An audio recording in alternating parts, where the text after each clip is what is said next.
Hello everybody, how are you doing? So I am doing a video today and it is coming from the book of Proverbs and from the book of Job. So my video is about, let me check, okay. So Job 28:12.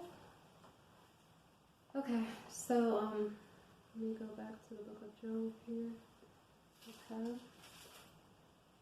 So right now I'm talking about wisdom, okay? I'm talking about wisdom. Okay. So, okay. So Job was having issues with his health. He was having different discussions with his friends. So in the end of the book of Job, the creator says he agrees with Job but doesn't agree with his friends. So I was trying to figure out, what did Job say that the creator agreed with, okay? So here in chapter 28 of the book of Job, Job is talking about wisdom, okay? And then we also know that Proverbs talks to us about wisdom too, so I'm going to join both books today to discuss. So the first part of the chapter is talking about just the earth and how it was created, the stones that are in the earth, okay? But when you get to Job 28:12, it says, but where can wisdom be found? So mind you, in the beginning it says, surely there is a mine for silver and a place where gold is found. So it's talking about the wisdom of the earth and how it was created in the beginning of the chapter. But in verse 12 it says, but where can wisdom be found, and where is the place of understanding? Man does not know its value, nor is it found in the land of the living. The deep says, it is not in me, and the sea says, it is not with me. It cannot be purchased for gold, nor can silver be weighed for its price. It cannot be valued in the gold of Ophir, in precious onyx or sapphire. Neither gold nor crystal can equal it, nor can it be exchanged for jewelry of fine gold. No mention shall be made of coral or quartz, for the price of wisdom is above rubies. The topaz of Ethiopia cannot equal it, nor can it be valued in pure gold. Okay? So now that was, okay, so that's just an initial discussion of wisdom. Okay? So now let me read the rest of the chapter. Verse 20. From where then does wisdom come? Okay? Good question. Where does wisdom come? And where is the place of understanding? Okay? So as I'm reading Job, I can't help but to keep thinking about Proverbs, because Proverbs discusses wisdom. So let me continue to read. Hold on one second. I'm not going to continue to read. I'm going to stop right there. From where then does wisdom come, and where is the place of understanding? It is hidden from the eyes of all living and concealed from the birds of the air. Okay, so hold on one second. Let me flip to Proverbs, okay? Because Proverbs talks a lot about wisdom. It's one of my favorite books when I was a young person. And so Proverbs 3 talks about guidance for the young. And then so let me tell you where I'm reading from. I'm in Proverbs 3:19 through 20, okay? So I'm going to repeat what Job said so I can connect it to Proverbs. From where then does wisdom come, and where is the place of understanding? Now I'm going to Proverbs. So Proverbs 3:19, the Adonai by wisdom founded the earth. By understanding he established the heavens. By his knowledge the depths were broken up, and the clouds dropped down the dew. My son, let them not depart from your eyes. Keep sound wisdom and discretion, so they will be life to your soul and grace to your neck. Then you will walk safely in your way, and your foot will not stumble. When you lie down, you will not be afraid. Yea, you will lie down, and your sleep will be sweet. Do not be afraid of sudden terror, nor of trouble from the wicked when it comes, for the Adonai will be your confidence, and will keep your foot from being caught. Okay? That's what Proverbs says. Now, let me see how far will I go, because Proverbs talks a lot about wisdom. Okay, so let me go to Proverbs 4 here. Hear, my children, the instruction of a father, and give attention to know understanding. Wisdom and understanding go hand in hand. Wisdom is it's information, it's knowledge that you learn through experience.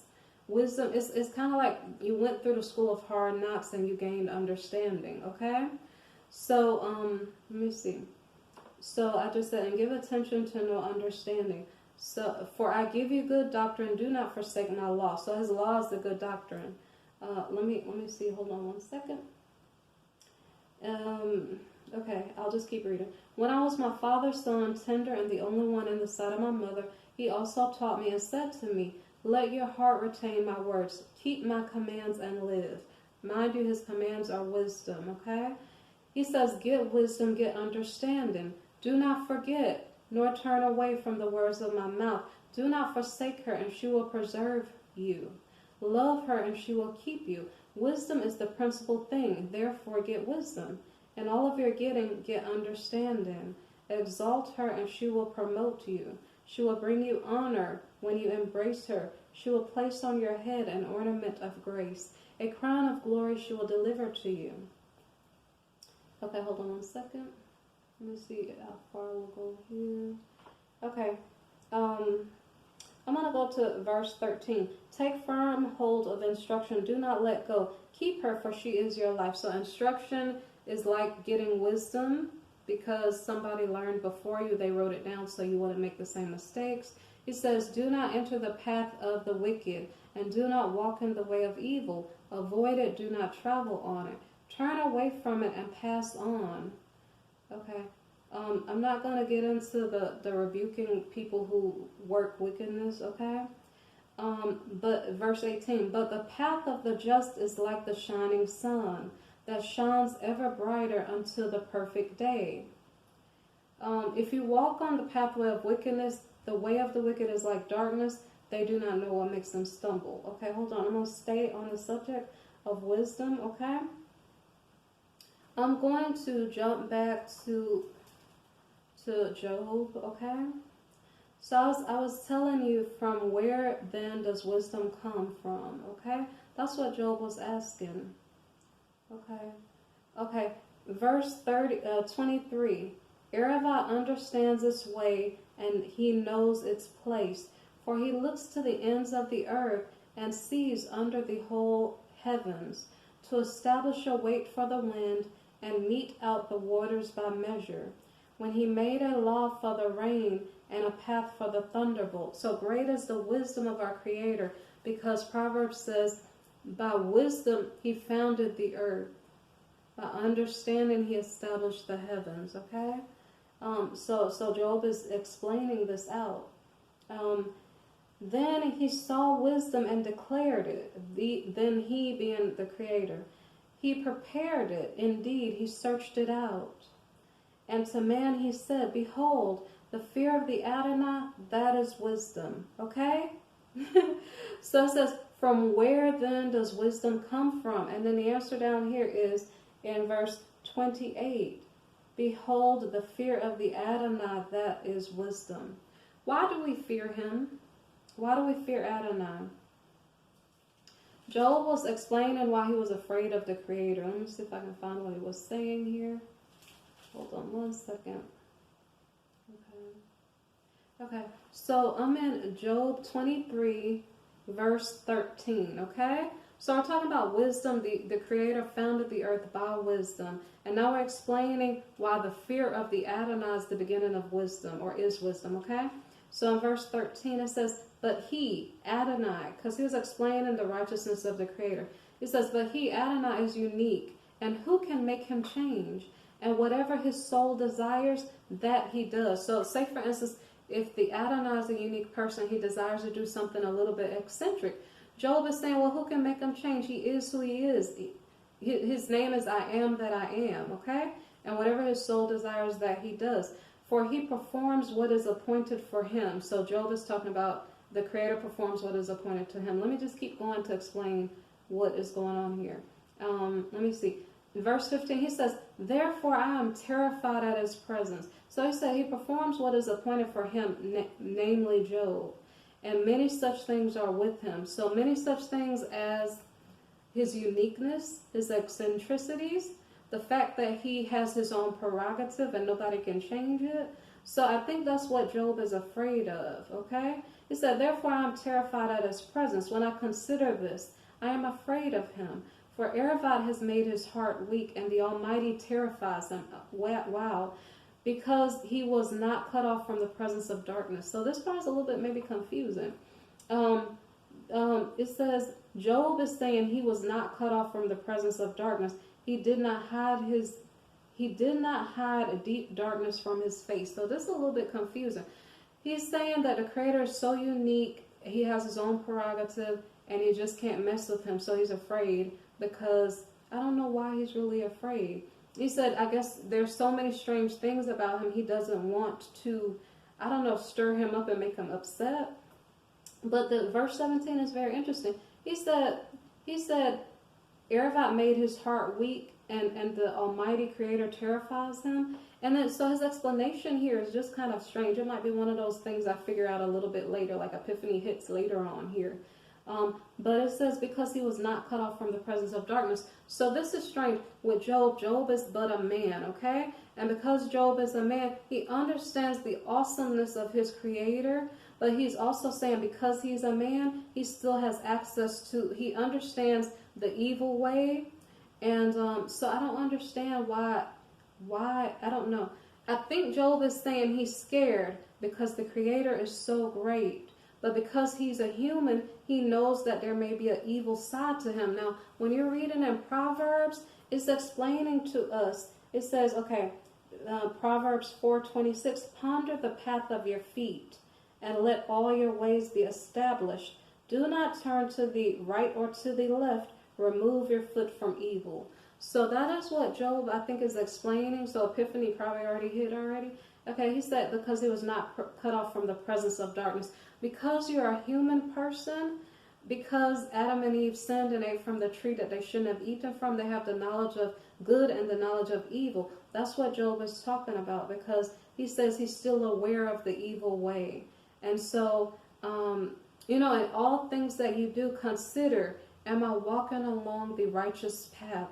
Please don't let me, I know I'm human, please don't let me walk down the path of wickedness. Okay, so if you want me to talk more about the wicked path, I would find the rest of that in Proverbs, okay?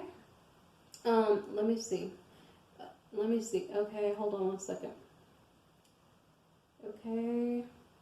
Okay, so in verse 24 of chapter 4 in Proverbs, put away from you a deceitful mouth and put perverse lips far from you. That's the beginning of I guess, walking away from the evil path and walking toward wisdom. He said, let your eyes look straight ahead and your eyelids look right before you.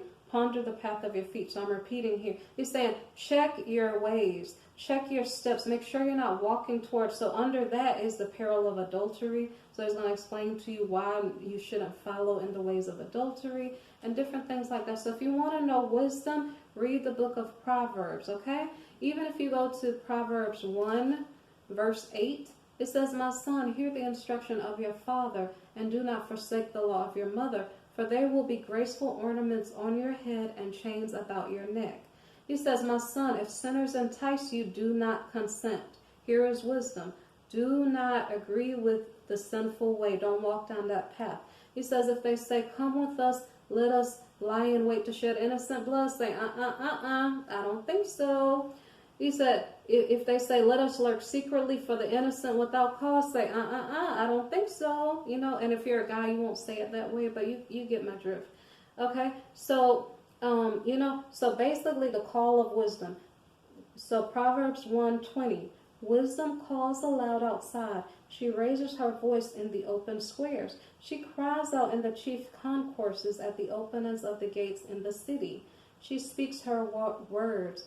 I don't know how far I'm going to read down here because I don't know how much time I have up there. Hold on one second. Hold on. That part is a little bit, it's a little bit funny, so I don't have to read that. Let me see how far we'll go.